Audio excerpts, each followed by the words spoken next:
The slap echoed through the restaurant. Every fork froze midair as the Korean Mafia boss slowly touched his reddened cheek, his expression unreadable. One slap. That's all it took to seal her fate with the most dangerous man in Seoul's underground.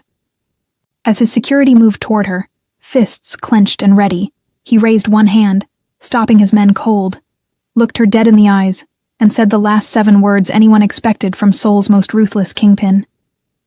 Marry me. Right now, or everyone in this restaurant dies. Welcome to K-Fairy Tales Stories, besties. Please like, share, and subscribe. Isabella Okafor had never intended to slap anyone that night. She'd arrived at the Silver Phoenix restaurant with one goal, to collect her final paycheck, and disappear before anyone noticed she was leaving Seoul for good. 3 months of serving entitled customers had drained her savings and her spirit. The modeling contract that brought her to Korea had turned out to be a scam, leaving her stranded 7,000 miles from Lagos with nothing but debt and broken dreams. Tonight was supposed to be simple. Get the money, pack her bags, catch the morning flight home. But nothing in Isabella's life had been simple since she'd met Kang Min-ho. She'd first seen him 2 weeks ago when he'd walked into the Silver Phoenix like he owned it, which she later learned he actually did. He'd taken the corner table, the one reserved for VIPs, surrounded by men in expensive suits who moved like predators. Isabella had been assigned to serve them, her hands shaking as she approached with the wine list. When she'd gotten close enough to see his face properly, her breath had caught. He was devastatingly handsome in a way that felt dangerous. Sharp jawline, dark eyes that seemed to see through everything, lips that curved into something that wasn't quite a smile when he'd looked up at her. Their eyes had met for exactly 3 seconds. 3 seconds that had somehow rewired something fundamental in Isabella's chest. He'd ordered in Korean, his voice low and commanding, and she'd nodded even though she'd only understood half of it. Her Korean was still clumsy after 3 months, all wrong tones and missing particles. When she'd brought the wrong bottle of wine, stumbling over her apology, he'd waved it away with one elegant hand. "Keep it," he'd said in perfect English, those dark eyes studying her face with an intensity that made her skin flush hot. The mistake makes it more interesting. She'd felt his gaze on her all night, heavy and constant, like a physical touch she couldn't escape. The next evening he'd returned, and the evening after that, always alone now, always requesting her section, always watching her with those eyes that seemed to catalog her every movement. He never touched her, never said anything inappropriate, but his presence filled the restaurant like smoke. Other customers started avoiding her section. The other waitresses whispered behind her back, their jealousy sharp as knives. Isabella tried to ignore him, to treat him like any other customer, but it was impossible.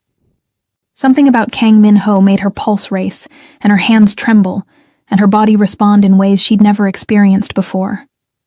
By the end of the 2nd week, Isabella had learned things about him from the kitchen gossip. He was the head of the Kang family, one of Seoul's most powerful crime syndicates. He controlled half the city's underground operations, gambling, protection, information brokering, everything that happened in the shadows. Politicians feared him, police avoided him.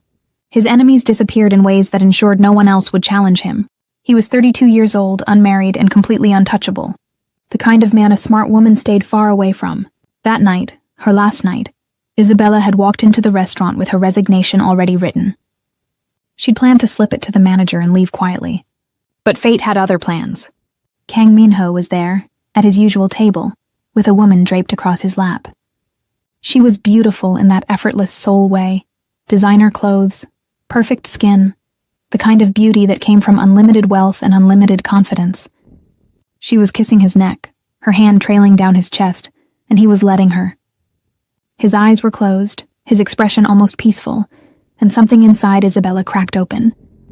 She'd had no right to feel betrayed, no claim on this man who'd never even touched her hand, but jealousy flooded through her anyway, hot and vicious and completely irrational. Before she could stop herself, before logic could intervene, Isabella was crossing the restaurant. The woman looked up as Isabella approached, her smile sharp and possessive. "Can we help you?" she asked in Korean, her tone making it clear Isabella was unwelcome. Isabella ignored her. Her eyes were locked on Kang Min-ho, who had opened his eyes and was watching her now with that same intense focus he always gave her. "Is this what you do?" Isabella asked, her voice shaking with emotion she couldn't name. "You stare at me for 2 weeks like I'm the only person in the world, then act like I don't exist?" The woman laughed, a cruel sound. You poor thing. Did you actually think you were special? Do you know how many women notice him? Kang Minho hadn't moved, hadn't spoken, but something in his eyes had shifted, become predatory. Isabella should have walked away, should have remembered that this man was dangerous, that getting involved with him would complicate everything. Instead, she leaned down, her face inches from his, and said, "You're a coward." That's when he smiled. Really smiled, for the first time since she'd met him. "Am I?" His voice was soft, almost gentle, but there was something beneath it that made her skin prickle. "Yes. You hide behind your power and your money and your reputation, but you're afraid to actually want something real." The woman beside him started to protest, but Kang Minho lifted one hand and she fell silent immediately. He shifted in his seat, his eyes never leaving Isabella's face. "You think you know me?" "I know men like you," Isabella said, even as her heart hammered against her ribs. "You take what you want and discard it when you're bored. You hurt people because you can. You're empty inside." She expected him to get angry, to have her removed or worse. Instead, he stood slowly, his height forcing her to tilt her head back. He stepped closer, invading her space, close enough that she could smell his cologne and feel the heat radiating from his body. "Empty?" he repeated, his voice dropping to something almost intimate. "Is that what you think?" "It's what I know," Isabella said, even as her body betrayed her, her breathing quickening, her skin flushing. He reached out then, his fingers brushing her cheek so gently it felt like a whisper. The gesture sent electricity through her entire body, making her gasp. "You know nothing about me, Isabella," he said, his thumb tracing her jawline. "But you're about to learn." That's when the other woman moved, her hand grabbing Isabella's arm hard enough to leave marks. "Get away from him, you foreign troublemaker." The slap was pure instinct. Isabella's hand connected with the woman's face before thought could intervene, the sound sharp through the restaurant. The woman stumbled back, her hand flying to her reddening cheek, shock and rage warring on her perfect features. For one suspended moment, nobody moved. Then the woman lunged forward, fury in her eyes. Kang Minho caught her wrist mid-motion, his grip stopping her completely. "Enough," he said, and the woman froze. His voice carried absolute authority, the kind that made people obey without question. "She struck me," the woman said, her voice tight with anger. "She dared to raise her hand to me." Kang Minho released her wrist, his attention shifting to Isabella. "Leave us," he said to the woman. "What? You can't be serious." "She just hit me." His eyes were still on Isabella, studying her face with that intensity that made her feel exposed. "I said leave." The woman opened her mouth to argue, then apparently thought better of it. She grabbed her purse and walked out, her heels clicking against the marble floor like gunshots. The restaurant was utterly silent, every customer frozen, every server watching. Kang Minho stepped even closer to Isabella, close enough that she could feel his breath on her face. "You have fire," he said softly. "I wondered if you did. Under all that careful control, all that professionalism, I wanted to see what it would take to make you show it." Isabella's hands were shaking. "I'm leaving," she said. "Tonight, I'm going back to Nigeria and forgetting I ever came to Korea." Something flickered in his eyes then, something that looked almost like concern. "No," he said simply. "You're not. You don't control me," Isabella said, even as her body swayed toward him like he was gravity and she was helpless against the pull. "Don't I?" His hand came up again, this time cupping her face with a gentleness that contradicted everything she knew about him. "You've been on my mind since the moment you walked into this restaurant. You just haven't acknowledged what's between us yet." Before she could respond, before she could even process those words, he leaned down, and their lips met in a moment that changed everything between them. The kiss had been nothing like Isabella expected. She'd thought he'd be rough, demanding, taking what he wanted. Instead, he'd kissed her like she was something precious, something he'd been waiting his whole life to hold. His lips had moved against hers with a tenderness that made her knees weak, one hand cradling her face while the other had settled on her waist, pulling her against him.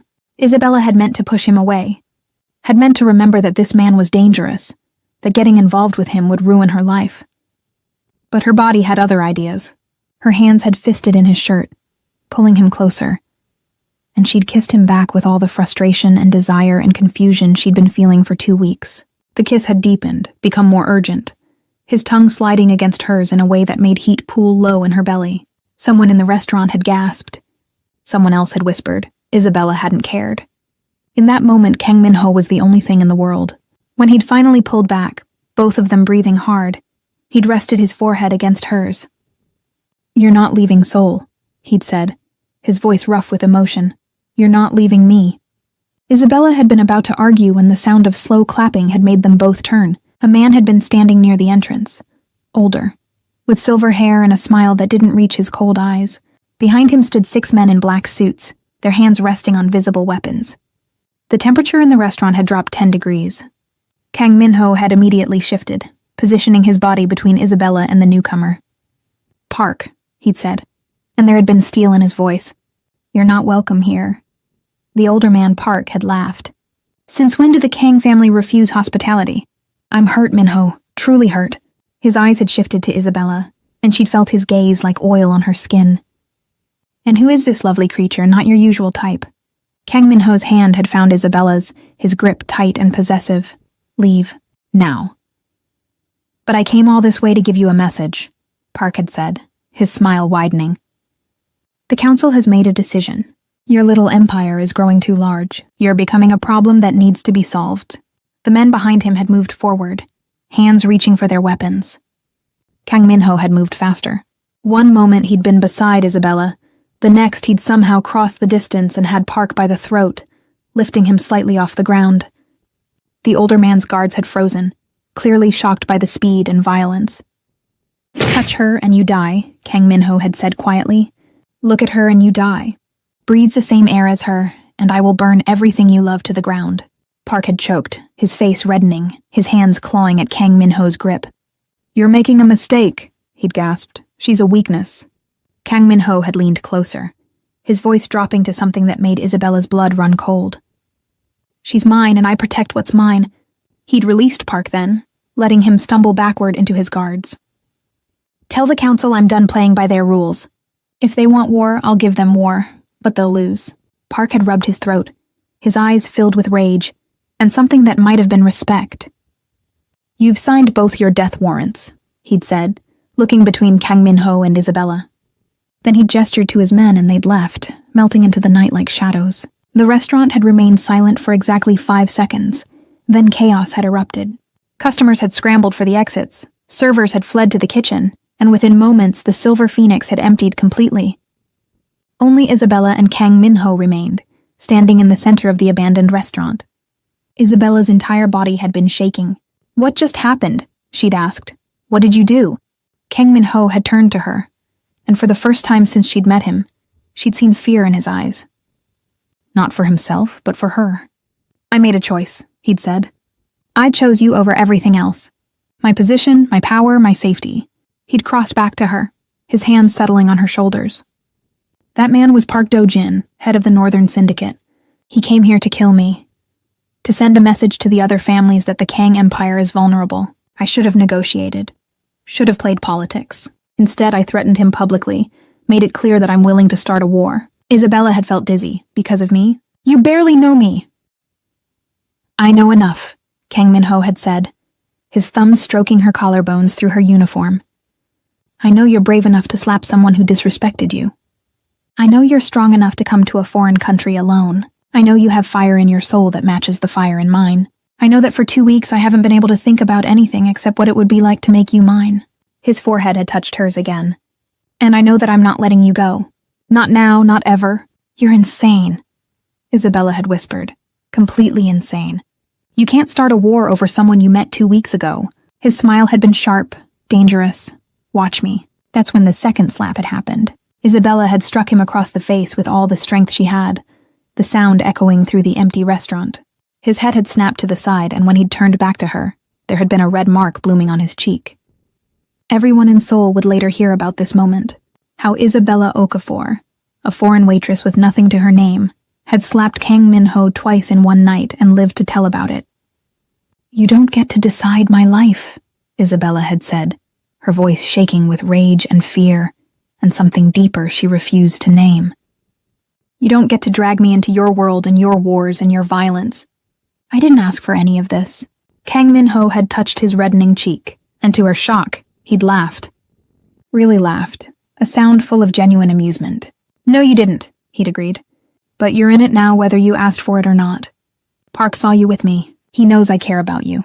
That makes you a target. Isabella had felt the walls closing in. Then I'll leave tonight. I'll go back to Nigeria and none of this will matter. He'd caught her hand as she'd turned away, his grip gentle but unbreakable. They'll follow you. Park doesn't leave loose ends. If you run, you'll die. But if you stay with me, under my protection, you might survive. The word might had hung between them like a noose. So my choices are die trying to leave or die staying with you. His eyes had darkened with something that looked like pain. Your choice is trust me to keep you safe, or trust that you can outrun the most powerful crime syndicate in Seoul. I know which one I'd choose. Isabella had wanted to scream, to hit him again. To demand he turn back time and let her live her quiet, anonymous life. But she'd seen the truth in his eyes. Whatever she'd stumbled into tonight, whatever line she'd crossed by slapping that woman, by letting him kiss her, by being in the wrong place at the wrong time, there was no going back. If I stay, she'd said slowly, what does that mean? What are you asking from me? Kang Minho had pulled her closer, his hand sliding to the small of her back. Everything, he'd said honestly. Your trust. Your time, your heart, eventually. I want you in my life, Isabella. Not as a possession, not as a trophy, but as my equal. My partner. I don't even know you, she'd protested weakly. Then let me show you who I am. He'd paused, then added the words that would change everything. Marry me. Isabella's heart had stopped. What? Marry me, he'd repeated, and this time there had been no hesitation in his voice. Right now, tonight, make yourself untouchable by becoming my wife. She'd stepped back, or tried to, but his arm around her waist had held firm. That's insane, we don't love each other. We barely know each other. Love can grow, Kang Minho had said. But protection is immediate. As my wife, every family in Seoul will know you're off limits. Park won't dare touch you, no one will. You'll be safer than you've ever been in your life. Isabella had searched his face, looking for the lie, the manipulation. But all she'd seen was brutal honesty. And what do you get out of this? Some foreign waitress who's terrified of you? His hand had come up to cup her cheek, and the tenderness in the gesture had nearly broken her. I get to keep you alive. That's all that matters to me. The next morning, Isabella had woken up in a penthouse apartment she didn't remember entering. Sunlight had streamed through floor-to-ceiling windows, and for a moment she'd thought the previous night had been a fever dream. Then she'd looked down and seen the ring on her finger, a platinum band with a diamond so large it should have been obscene. It was real, all of it. She'd married Kang Minho in a ceremony she barely remembered, shock and fear making the whole night blur together. A judge had come to his apartment at 2 a.m. Papers had been signed, vows had been exchanged, and now she was Mrs. Kang Minho, wife of Seoul's most dangerous man. The door to the bedroom had opened and he'd appeared, already dressed in a charcoal suit, looking like he'd slept peacefully instead of getting married to a virtual stranger in the middle of the night. You're awake, he'd said, carrying a tray with breakfast. I wasn't sure if you'd prefer Western or Korean, so I had the kitchen prepare both. Isabella had sat up, pulling the silk sheets around her body, suddenly aware she was wearing nothing but one of his shirts. She didn't remember changing. Didn't remember anything after signing the marriage certificate. Did we? She'd started, unable to finish the question. Understanding had crossed his face. No, you fell asleep in the car. I brought you here, helped you change, and slept on the couch. He'd set the tray on the bedside table. I'm not that kind of man, Isabella. When we're together, you'll be fully present and fully willing. The casual certainty in his voice when we're together, not if, had made her pulse spike. I can't believe I married you, she'd said, staring at the ring. I can't believe you married me, he'd replied, and there had been something vulnerable in his expression. A woman who slapped me twice and called me empty. But here we are. Here they were indeed. Over the following days, Isabella had discovered what it meant to be Kang Minho's wife. The penthouse was hers to do with as she pleased. A credit card appeared with no limit. Security followed her everywhere. Silent men in black suits who made other people move out of her way. Everywhere she went, people bowed, called her Mrs. Kang, treated her like royalty. It was suffocating and surreal, and nothing like the life she'd imagined for herself. But more than all of that was Kang Minho himself. He'd been patient with her, giving her space to adjust, never pushing for more than she was willing to give. But he was always there, always watching. She'd wake to find him in the kitchen making coffee. Come home to find him in his office working. Fall asleep on the couch only to wake up covered with a blanket he'd placed over her. He moved through her life like he belonged there, like he'd always been there. And slowly, terrifyingly, she'd started to rely on his presence. A week after their marriage, Isabella had been shopping with her assigned bodyguard when she'd seen him. Park Do-jin, the man from the restaurant, standing across the street watching her. Their eyes had met, and he'd smiled, slow and menacing, before disappearing into the crowd. She'd called Kang Min-ho immediately, her hands shaking. He'd arrived within minutes, his car screeching to a stop, his face pale with barely controlled rage. "Did he touch you?" he'd demanded. "Did he say anything?" She'd shaken her head. "He just watched me, then he left." Kang Min-ho had pulled her against him right there on the busy Seoul street, his arms wrapping around her like he could shield her from the world. "He's sending a message," he'd said into her hair. "He wants me to know he can get to you anytime he wants." Isabella had felt his heart racing against her cheek. "What are we going to do?" His arms had tightened. "We're going to win." That night, back in the penthouse, Kang Min-ho had finally explained everything. His world, his business, the delicate balance of power he maintained, the other families who wanted him gone, the politicians he paid off, the police who looked the other way, the violence that simmered just beneath Seoul's glossy surface. He'd told her about his childhood, raised by a father who'd beaten respect into him, about inheriting an empire at 22 when his father was killed, about building something larger, more powerful, more feared than anything Seoul had seen in generations. "I'm not a good man," he'd said, sitting across from her in his study. "I've done things that would make you hate me if you knew the details. I've hurt people, killed people, built my empire on blood and fear." Isabella had listened without interrupting. "But I've never lied to you," he'd continued. "And I won't start now. You married a monster, Isabella. A monster who's trying very hard to be human for you." She'd stood, crossed the space between them, and done something that had surprised them both. She'd kissed him. Not the desperate kiss from the restaurant, but something slower, deeper. A kiss that said, "I see you, I understand you, and I'm choosing to stay anyway." When she'd pulled back, his eyes had been wide with shock.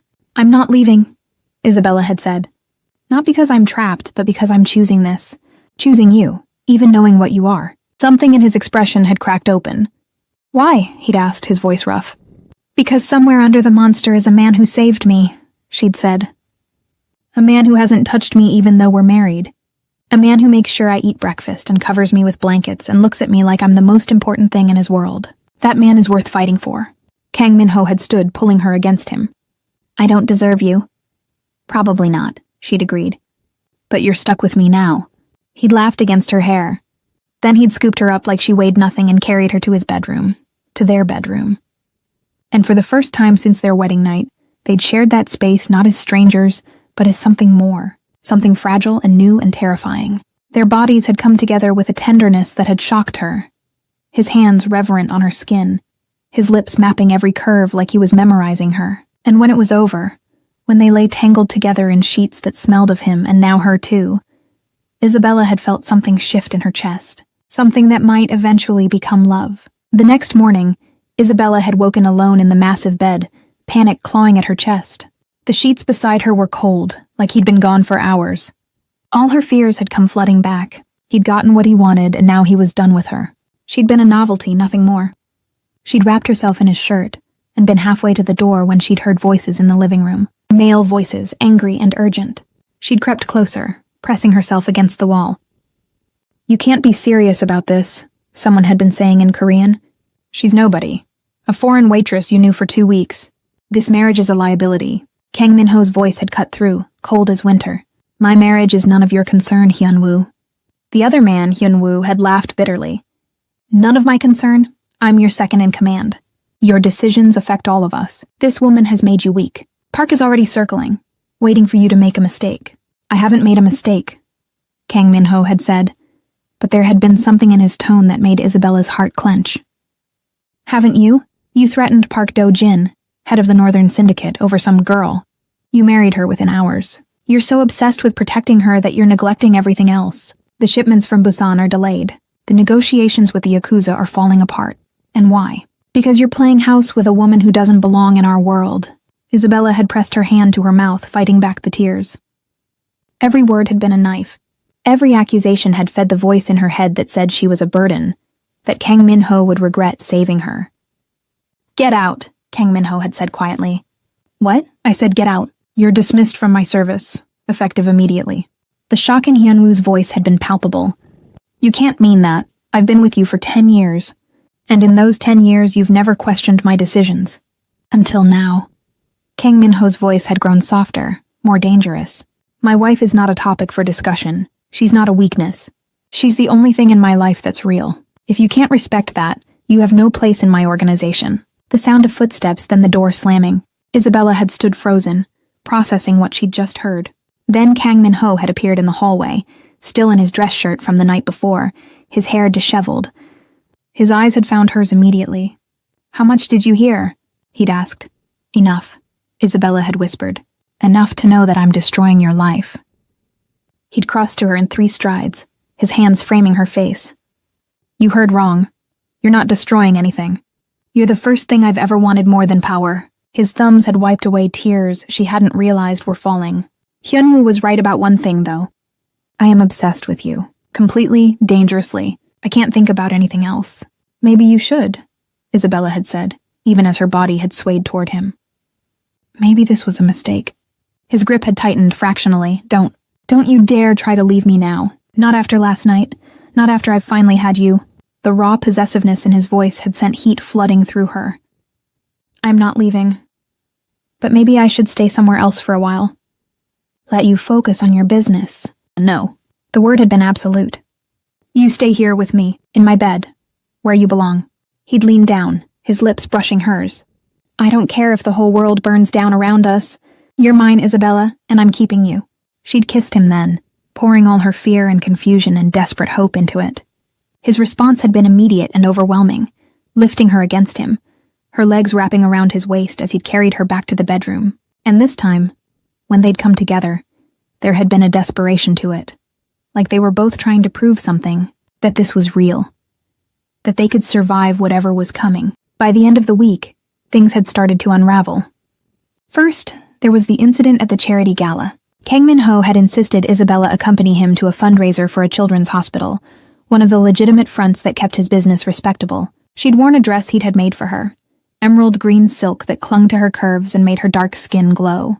The moment they'd entered the ballroom, all eyes had turned to them. She'd heard the whispers, seen the judgment in the faces of Seoul's elite. Foreign, unsuitable, gold digger, Kang Min-ho had kept his hand on the small of her back the entire evening, a constant reminder that she wasn't alone. They'd been talking to a group of businessmen when a woman had approached, stunning in the way only old money could achieve. She'd looked at Isabella like something unpleasant on her shoe. "Min-ho," she'd said in English, clearly for Isabella's benefit.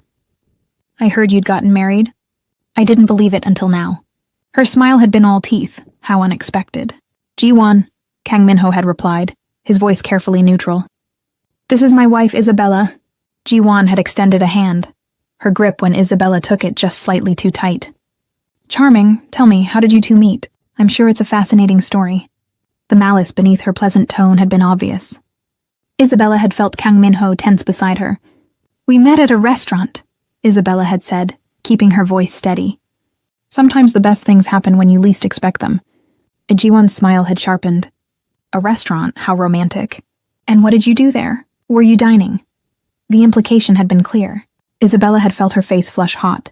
"I was working. I'm not ashamed of honest work." Kang Min-ho had stepped forward, his voice dropping to something lethal. "Ji-won, I suggest you walk away now before you say something that makes me forget we grew up together." But Ji-won had apparently decided she had nothing to lose. "Everyone's talking about it, you know. How you married some foreign waitress you barely knew. How she must have trapped you somehow.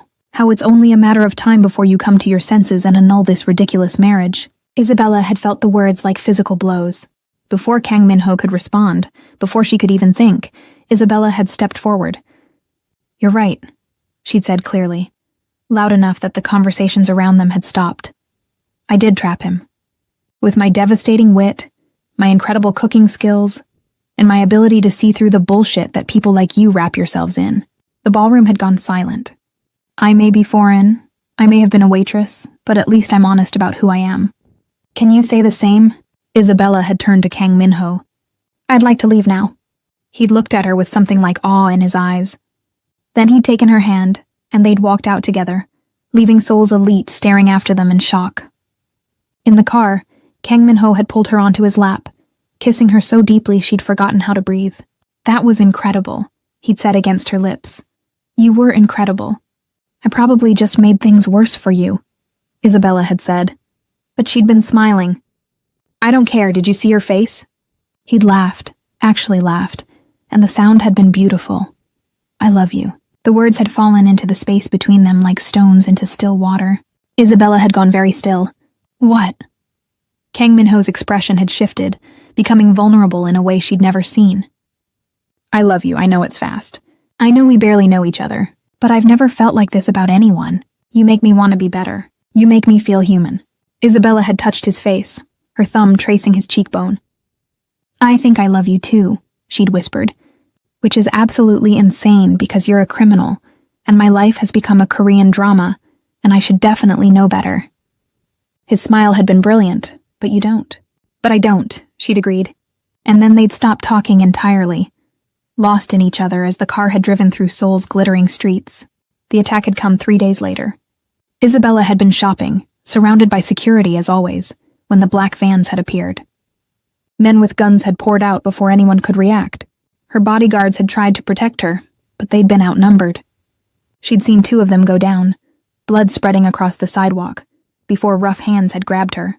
A bag had gone over her head. She'd been thrown into a van, and then darkness. She'd woken in a warehouse tied to a chair, her head pounding. The bag had been removed, and she'd found herself facing Park Do-jin. He'd smiled at her, that same cold smile from the restaurant. "Mrs. Kang," he'd said pleasantly. "So nice of you to join us." Isabella's mouth had been dry with fear, but she'd forced her voice steady. "You're making a mistake. My husband will kill you for this." "Will he?" Park had circled her like a shark. "That's what I'm counting on. You see, your husband has become careless. Emotional. He cares more about you than his empire. That makes him weak. And weak leaders don't survive in our world." He'd stopped in front of her, tilting her chin up with one finger. "You're going to help me destroy him." Isabella had jerked away from his touch. "I'll never help you." Park's smile had widened. "You already are, just by existing, just by being his weakness." He'd pulled out a phone, pressed a button, and Kang Min-ho's voice had filled the warehouse. "Where is she? What have you done with my wife?"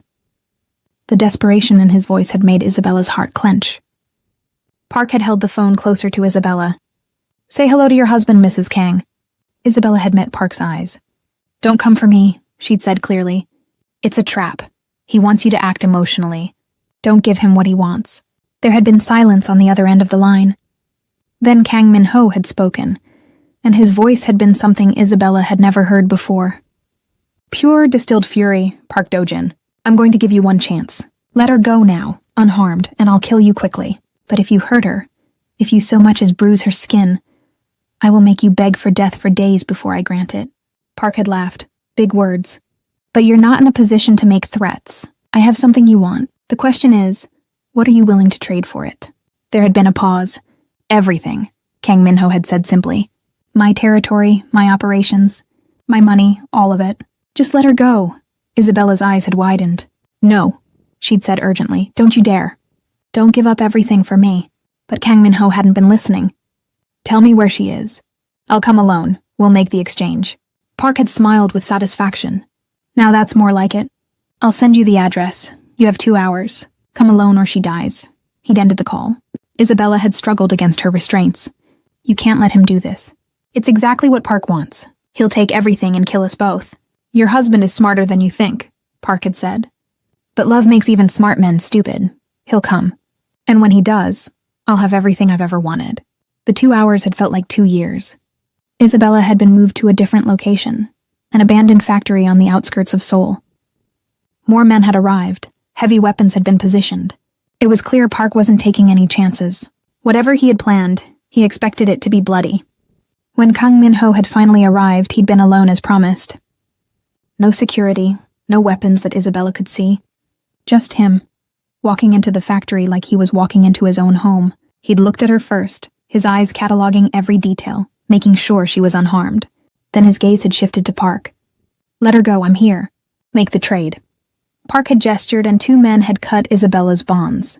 She'd stood on shaky legs, but when she'd tried to go to Kang Min-ho, Park had grabbed her arm. Not so fast. First, the transfer of assets. I want the access codes to all your accounts, deeds to all your properties, lists of all your operations. Kang Min-ho had pulled out a folder from inside his jacket. It's all here, everything you asked for. He'd held it out. Park had taken it, flipping through the pages with a satisfied smile. You really are a fool, Kang Min-ho. Trading an empire for a woman. He'd looked at Isabella. She must be incredible in bed. Isabella had felt Kang Min-ho tense even from across the warehouse. Let her go now.